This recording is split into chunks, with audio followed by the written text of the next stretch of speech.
Bendiciones para todos. Los saludo con mucho cariño, con mucho respeto, con mucho amor. En este día especial que Dios nos ha dado, un día más de vida, un día más de oportunidad. Quiero dirigirme a ustedes con una palabra de reflexión, podríamos decir así. Quiero leer un pasaje de la Escritura que se encuentra en San Lucas capítulo 5, el verso 27 en adelante. Un caso que se presenta durante el tiempo que el Señor Jesús está predicando el Evangelio. Quiero invitarle de alguna manera que usted me siga apoyando.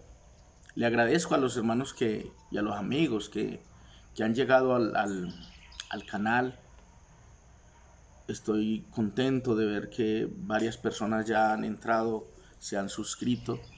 Y le pido a usted que se suscriba al canal para que le llegue lo que compartimos en él. El objetivo es formar, el objetivo es ayudar, el objetivo es predicar el mensaje poderoso del Evangelio. Hoy quiero compartir en San Lucas, capítulo 5, verso 27 en adelante, que dice de la siguiente manera. Dice: después de estas cosas salió y vio a un publicano llamado Leví sentado al banco de los tributos públicos y le dijo: sígueme. Y dejándolo todo, se levantó y le siguió.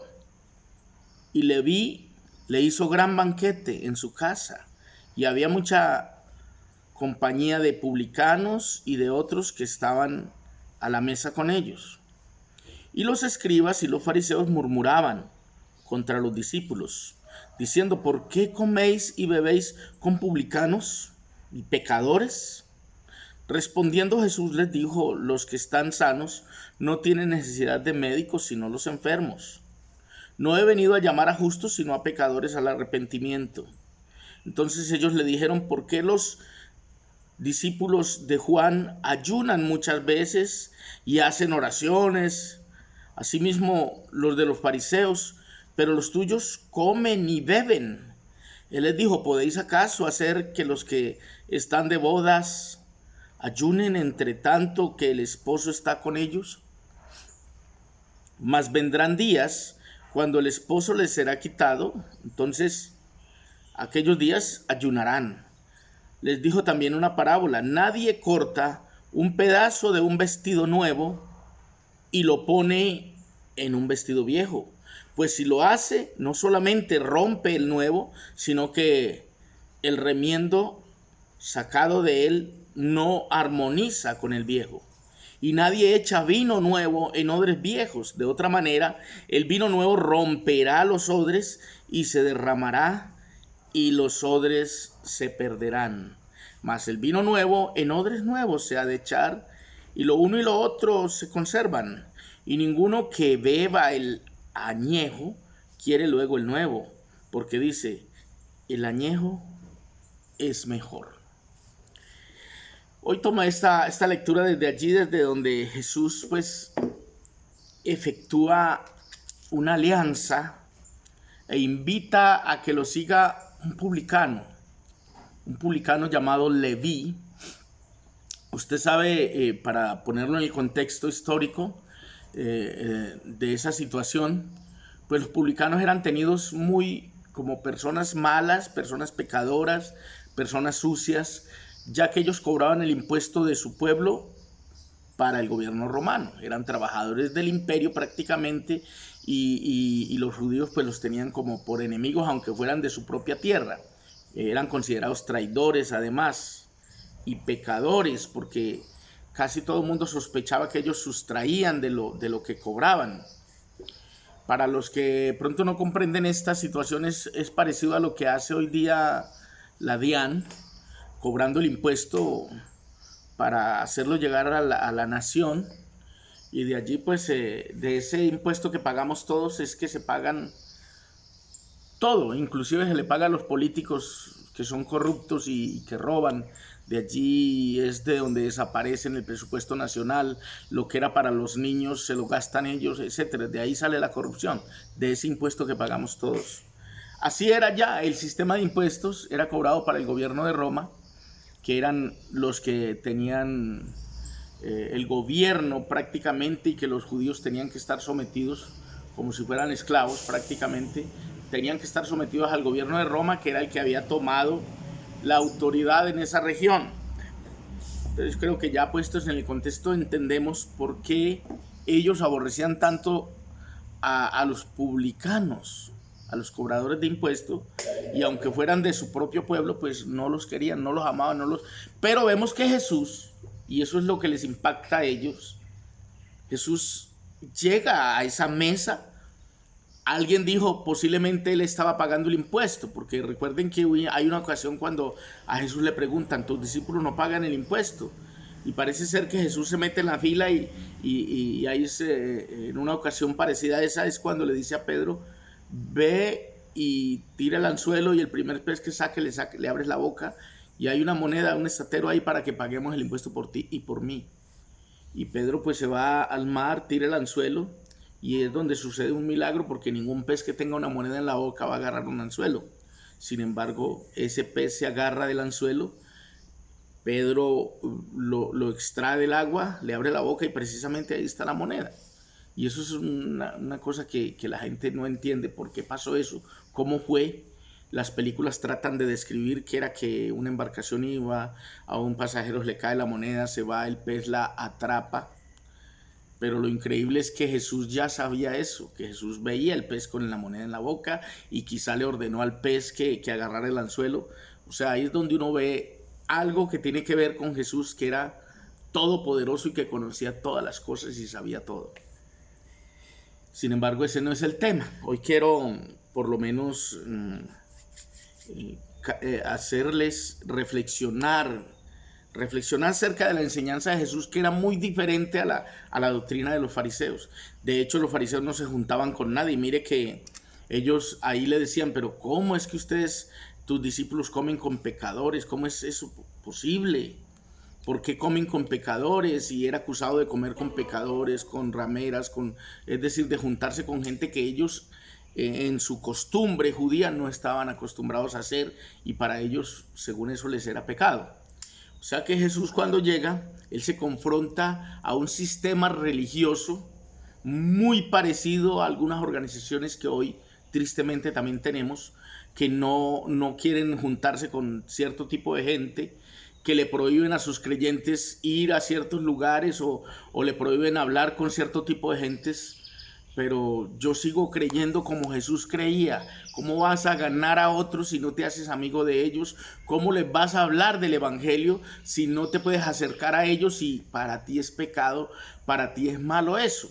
Entonces, creo que la iglesia se ha salido de esa enseñanza de Jesús de que a ti no te va a contaminar nada. Ni siquiera lo que comes te contamina, porque lo que entra por la boca va a la letrina. Que la contaminación más grande del hombre es lo que sale de su corazón, de sus pensamientos. Eso sí contamina al hombre, eso lo enseñó Jesús. Ahora bien, allí Jesús les habla todavía más, porque ahí es donde llega la famosa lectura esta que ya hice en otro video, que tiene que ver con vino nuevo en odres nuevos. Y entonces yo conecto, porque tiene que hablar, está hablando de lo mismo, de cómo ellos no se mezclaban con ese tipo de gentes. Entonces Jesús hace la comparación del remiendo nuevo en un paño viejo. Dice que nadie hace eso, nadie pone un remiendo nuevo, nadie daña una prenda nueva para sacarle un remiendo y ponerlo en un paño viejo.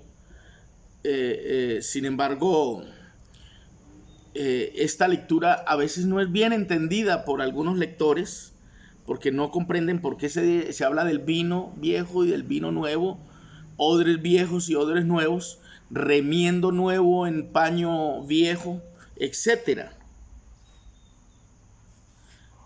Y esas palabras que él dice allí,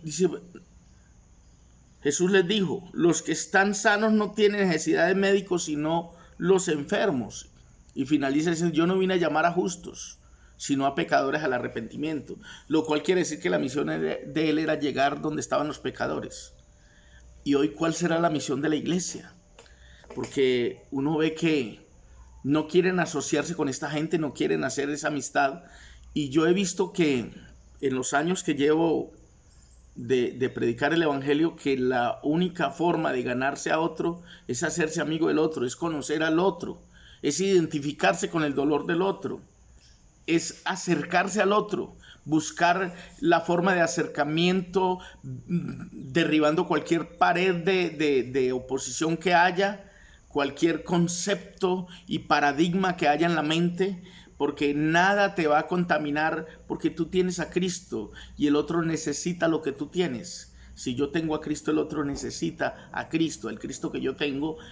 Por eso debo acercarme a mucha gente y hacer amistad con mucha gente para poderles anunciar el evangelio del reino de Dios. Entonces dice, hay una pregunta. Entonces ellos le dijeron, ¿por qué los discípulos de Juan ayunan muchas veces y hacen oraciones? Asimismo los de los fariseos, pero los tuyos comen y beben. Criticaban a Jesús también por la forma en que dirigía a sus discípulos. Él no los ponía a ayunar, no les exigía el ayuno, lo cual sí Juan hacía, y los discípulos de los fariseos también ayunaban, porque era una costumbre que sacar tiempo de ayuno. El ayuno de todas maneras no es malo, el ayuno es una bendición inclusive para las personas que no son creyentes. Lo hacen por salud, el ayuno se hace por salud. El ayuno trae muchos beneficios al organismo. Sin embargo, Jesús no obligaba a sus discípulos. Él les dijo, ¿podéis acaso hacer que los que están de bodas ayunen? Se refería al hecho de porque Jesús estaba con ellos, pues ellos en ese momento no tenían necesidad de ayunar. Pero luego les dice, pero el esposo les será quitado y entonces ayunarán. Se refería a cuando Jesús ascendiera, que ellos quedaran ya sin él en una presencia física, ¿sí? Porque como ya no lo van a estar viendo, solamente él va a estar en presencia espiritual. Entonces él dice que cuando les sea quitado el esposo, entonces ayunarán. Y eso realmente sucedió. Después los apóstoles entraron en ayuno y esa es la razón por la cual el ayuno no debe cambiar aunque estemos viviendo bajo el nuevo pacto. Y esa es la razón por la cual, aunque estemos bajo el nuevo pacto y bajo la gracia, no es malo. No es que el ayuno va a salvar a nadie, el ayuno no salva. El ayuno no te hace más santo, no. El ayuno lo que hace es que te va a ayudar en algunos conceptos, porque el ayuno realmente es un golpe a la parte nuestra material, a la carne. Recuerde que somos espíritu, alma y cuerpo. El cuerpo es el que va a sentir el ayuno. El cuerpo se va a debilitar y va a dar oportunidad a que la parte espiritual tuya fluya, crezca. Es decir, va a nivelar un poquito la carne con el espíritu, porque realmente esa es la lucha que tenemos nosotros. Y por eso Jesús dice que los discípulos de él en ese momento no ayunan porque están de bodas. Ahí está él con ellos. Dice que vendrán días cuando entonces el esposo les será quitado y entonces ayunarán. Les dijo también una parábola, y ahí viene la parábola. Nadie corta un pedazo de un vestido nuevo y lo pone en un vestido viejo. Pues si lo hace, no solamente rompe el nuevo, sino que el remiendo sacado de él no armoniza con el viejo. Y ahí ya les está hablando de la ley y la gracia. La enseñanza que Cristo trae es una enseñanza nueva, revolucionaria, una enseñanza que viene a oxigenar todo. Y entonces él no quiere mezclar lo que es la gracia con la ley, lo mismo que Pablo enseñó. El verso 37 dice, y nadie echa vino nuevo en odres viejos. De otra manera, el vino nuevo rompe los odres. Y esto ya lo estaba diciendo por ellos, porque ellos eran esos odres viejos. Y lo que Jesús traía era vino fresco, vino nuevo.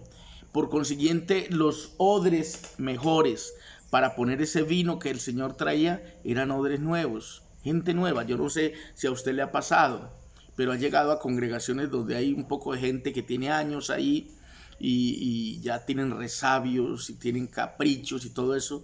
Y lo mejor que puede hacer un ministro de la palabra es ir a ganar gente nueva. La gente nueva es más accesible al mensaje que tú llevas. La gente nueva valora más tu trabajo. la gente que está ahí vieja, con resabios y todo eso, esa gente a veces se pone como obstáculo para que tú ganes almas, para que tú prediques, para que tú hagas programas o hagas tu trabajo. Ellos te van a criticar, te van a estar observando, te van a estar señalando, parecido a lo que le pasaba a Jesús con los fariseos. Lo criticaban, lo acusaban, lo señalaban, le decían toda cuanta cosa ofensiva y dañaban el trabajo que Jesús hacía, le servían era de estorbo en otras cosas, pero Jesús estaba empeñado en ganar esos odres nuevos donde él pudiera depositar ese vino nuevo, ¿sí? Y él decía que ese vino añejo, pues si fuera puesto en odres nuevos, le voy a leer, nadie echa vino nuevo en odres viejos. De otra manera, el vino nuevo rompe los odres. ¿Por qué? Porque el vino nuevo comienza a fermentar y se va inflando, como va creciendo con los gases que va creando. Pues si el odre no es un odre nuevo, ¿de qué eran los odres? De pieles de animales. Entonces, si el odre ya, la piel del animal, cuando ya el odre está viejo, está rígido, no cede. Pues eso es lo que suele pasar. El ser humano, cuando ya tiene mucho tiempo de ser religioso, es rígido, no cambia. Él cree que, y se basa en un texto de la Biblia que dice, porque Dios no cambia, ¿sí? Él es el mismo ayer, hoy, por los siglos. Dios no cambia. Sí, es cierto, Dios no cambia, Él sigue siendo Dios, pero recuerde, el Dios del Antiguo Testamento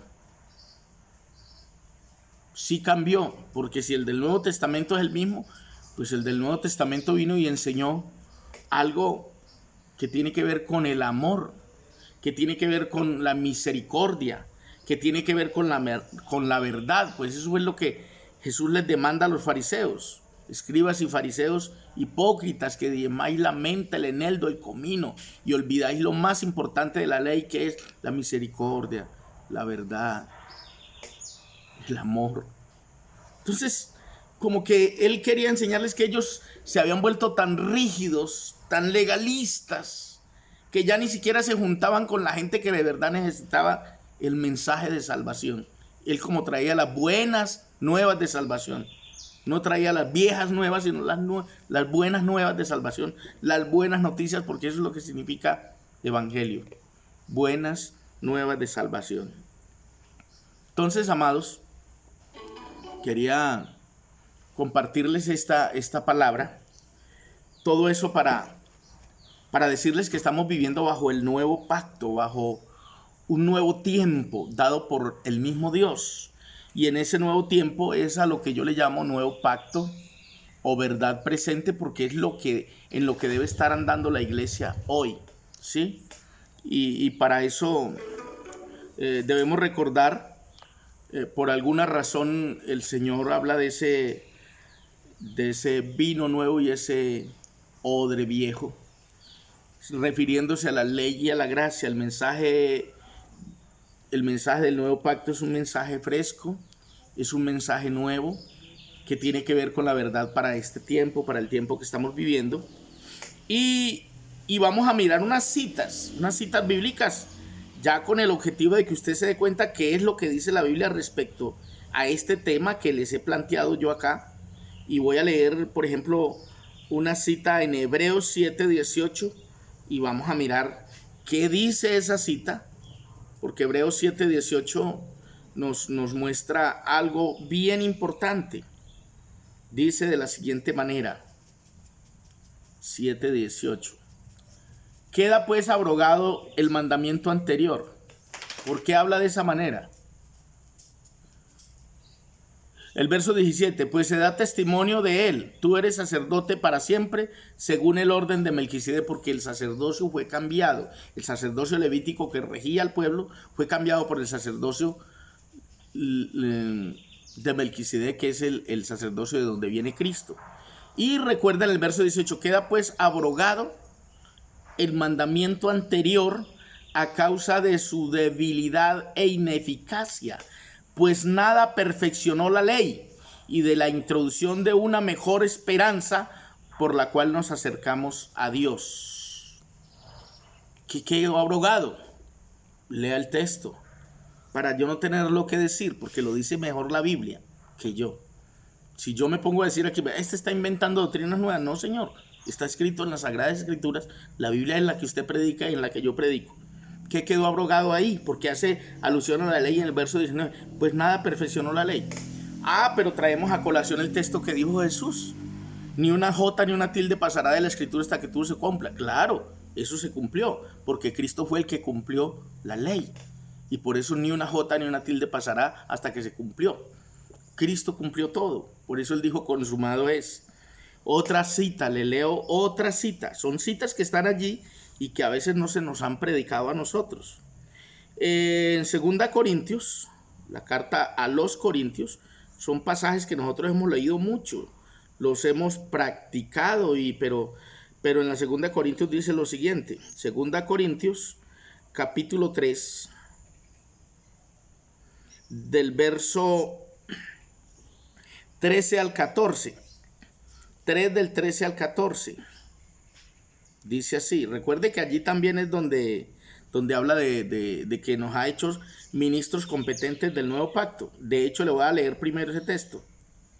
Mire, dice, 2 Corintios 3:6, dice, el cual asimismo nos hizo ministros competentes de un nuevo pacto, no de la letra, sino del espíritu, porque la letra mata, mas el espíritu vivifica.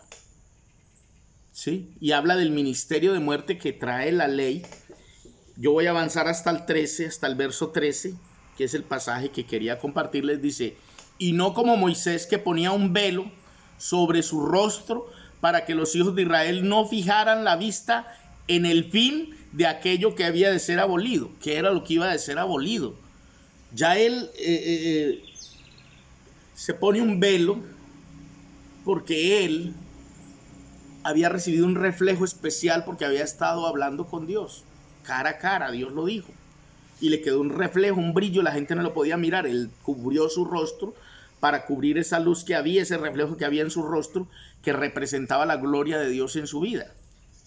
Dice que Moisés ponía un velo sobre su rostro para que los hijos de Israel no fijaran la vista en el fin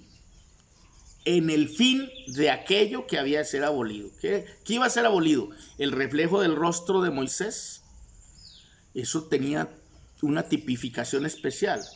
El verso 14 dice, pero el entendimiento de ellos se embotó, porque hasta el día de hoy, cuando leen el antiguo pacto, les queda el mismo velo, no descubierto, el cual por Cristo es quitado. ¿Qué fue lo que se quitó? El velo. Se quitó el antiguo pacto. La gracia supera, porque la gracia trae un pacto nuevo, un mejor pacto, bajo mejores promesas, mejores que las que había en la ley. Pues la ley era letra que nos mataba.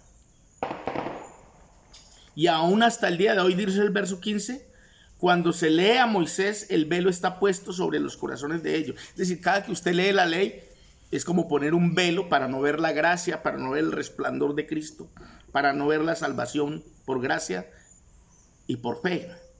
Verso 16, pero cuando se conviertan al Señor, el velo se quitará. ¿Cuál velo se quita? El velo que nos hace ver solo la ley, la ley, la ley. Porque el Señor es el Espíritu, y donde está el Espíritu del Señor, allí hay libertad. Les leo otra cita. Son citas que nos ponen a reflexionar, que nos ponen a pensar. Yo no pretendo contradecir ninguna de las doctrinas que usted tenga en la iglesia, que le hayan enseñado o que usted como pastor esté enseñando. No. Yo solamente quiero ponerlo a pensar a usted. ¿Por qué la Biblia dice eso? En Hebreos capítulo 8, verso 13. Yo lo sé de memoria, pero quiero leerlo y compartirlo con ustedes. Quiero leerlo con mucho cariño. Hebreos capítulo 8, Hebreos 8, el verso 13. ¿Cómo dice? Ahí termina el capítulo, por cierto. Está hablando entre el antiguo y el nuevo pacto, la diferencia de ellos, porque había sido profetizado en Jeremías 31. Ahora el escritor de Hebreos toma esto y comienza a mencionar el nuevo pacto, cómo sería el nuevo, con mejores promesas, es mejor que el antiguo, y finaliza diciendo, al decir nuevo pacto, ha dado por viejo al primero. y lo que se da por viejo y se envejece está próximo a desaparecer. Está hablando del antiguo pacto. Y en el tiempo en que lo estaba escribiendo, que el escritor estaba, no el tiempo de hoy, el tiempo en que se escribió Hebreos, ya el escritor estaba diciendo que al decir nuevo pacto, se da por viejo el primero, y lo que se da por viejo y se envejece está próximo a desaparecer. Le voy a dar otra cita para pensar. Hebreos 7, el verso 22. Hebreos 7, 22. No quiere decir que esté sacando estas citas de contexto, se las voy a leer tal como está. Hebreos 7, 22 dice: por tanto, Jesús es hecho fiador de un mejor pacto. El pacto que tenemos hoy, el nuevo pacto, es un mejor pacto. ¿Qué hacemos agarrándonos del antiguo si tenemos uno mejor? Le leo otra cita para pensar. El 8:6 lo acabamos de leer, el 13, pero lea el verso 6 del capítulo 8 de Hebreos. El verso 6 dice así: pero ahora tanto mejor ministerio es el suyo, hablando del ministerio de Cristo, cuanto es mediador de un mejor pacto, establecido sobre mejores promesas. El pacto que tenemos hoy, amigos y hermanos, es mejor que el antiguo. El pacto en el que vivió el pueblo de Israel es el pacto para ellos, pero para nosotros es el nuevo. El que celebró Cristo cuando dijo: tomad, cuando agarró la copa con el vino, dijo: esta es mi sangre del nuevo pacto que por vosotros es derramada. Ahí se celebró el nuevo pacto, y desde ahí para acá, 2000 años hacia acá, estamos bajo ese pacto. Bendito el nombre del Señor. Que Dios nos ayude, porque realmente no hemos migrado del antiguo al nuevo. Hay una mezcla entre el antiguo y el nuevo y nos hacen vivir bajo esa mezcla. Y esa mezcla es la que se llama un evangelio diferente.